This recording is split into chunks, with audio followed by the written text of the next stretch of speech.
मध्य प्रदेश के कारम बांध हादसे को लेकर अब प्रदेश की सरकार ने बड़ा निर्णय लिया है। पूरे के पूरे मामले की जांच के आदेश दे दिए गए हैं।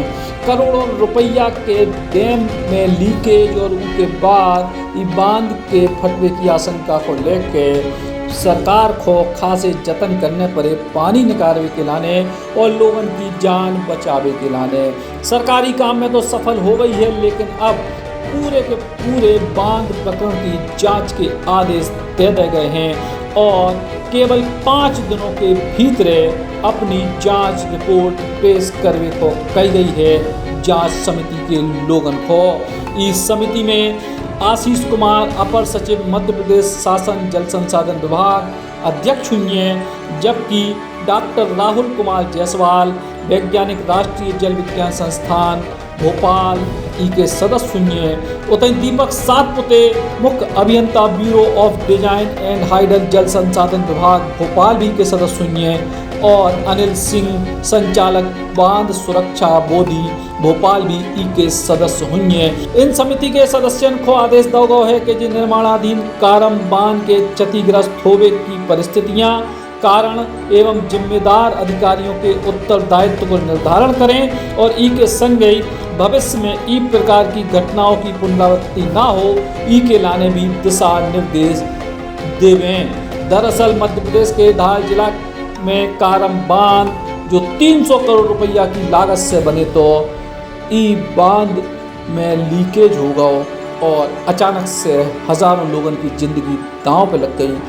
केंद्र सरकार, प्रदेश सरकार और प्रशासन के लोगों ने जैसे तैसे बांध को खाली करके पानी निकाल दो, लेकिन ये पूरे के पूरे बांध में भ्रष्टाचार साफ तौर पर दिखाई दो।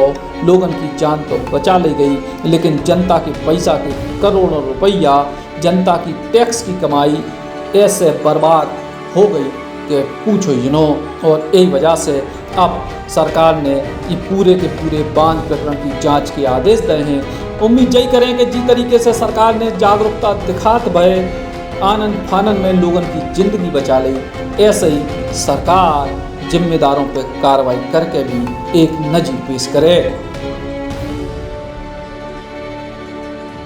मैं आज आया था देखने के लिए कि किस प्रकार का डैम फूटा है। ये डैम जो फूटा है, ये भ्रष्टाचार का बीजेपी का डैम फूटा है। ये मिट्टी देखे, साफ मैंने मिट्टी देखी, मिट्टी का डैम बना हुआ। मैं लोगों से मिला जो प्रभावित हुए, जिनकी ज़मीन गई है, फसल गई है, घर गए हैं, जो आज जंगल में घूम रहे हैं, इनकी कोई प्रबंध नहीं। पूरे प्रदेश में भ्रष्टाचार की दीमक लगी हुई है और ये एक उदाहरण है इस दीमक का। हर ज़िले में भ्रष्टाचार की जो व्यवस्था बनाई है, पंचायत से लेकर मंत्रालय तक, इससे मध्य प्रदेश का भविष्य बहुत बड़े खतरे में है। मध्य प्रदेश आज भ्रष्टाचार की पटरी पर चल रही है। लगातार 3 मंत्री मौके पर देखे गए थे, आप कह रहे थे कि ये केवल नाटक नौटंकी इवेंट मैनेजमेंट का जो ये करते हैं जनता का ध्यान मोड़ने के लिए, पर जो सच्चाई है ये तो सबके आंखों के सामने है। बीजेपी अपनी पीठ थपथपा रही है पानी निकालकर। पानी निकालने की आवश्यकता क्यों हुई? अगर सही डैम बना था तो पानी निकालने की आवश्यकता क्यों हुई? ये तो पहली बारिश थी, इसकी कोई डैम में नहीं है। पता नहीं कितने और डैम फूटेंगे, पता नहीं कितने पुलिया फूटेंगे अगले 1 साल में। आप जल्द ही कह रहे हैं कि कांग्रेस की सरकार आने वाली है। 14 महीनों में कांग्रेस की सरकार आएगी। हमने प्रयास किया था अपने कार्यकाल में कि मध्य प्रदेश का एक ऐसा चेहरा बनाए, विश्वास का चेहरा बनाए।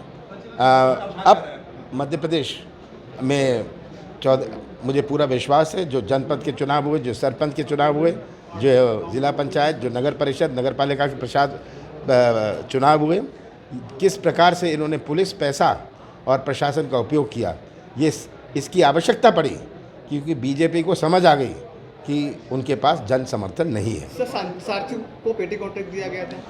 ये पेटी कॉन्ट्रैक्ट ये तो तय थी पहले से। पहले एक दिल्ली की कंपनी को दे दो और वो सारथी को दे दें। अब सारथी के मालिक कौन है, सारथी के पार्टनर कौन है, ये सब खुलासा होगा। हवा हवाई नेता हैं, हवा हवाई सर्वे ही करेंगे। पूरी कांग्रेस सड़क पे पड़ी है, धरातल पे पड़ी है, वो सर्वे कर रहे हैं। जहाँ कुछ नहीं बचा है वहाँ सर्वे करने जा रहे हैं, कायदे से वर्तमान में अतिवृष्टि है, कई जगह पर नदियां उफान पर हैं, बाढ़ के हालात हैं, वहाँ जाएं, कांग्रेस कार्यकर्ताओं को लगाएं जिससे जनता की सेवा हो सके। पर ऐसा कुछ करते नहीं है, चाहे कोरोना का काल आए, बाढ़ आए, चाहे सूखा आए, आपदा आए, सेवा से मतलब नहीं है, सिर्फ राजनीति से मतलब रह गया है कांग्रेस को। कमलनाथ जी ने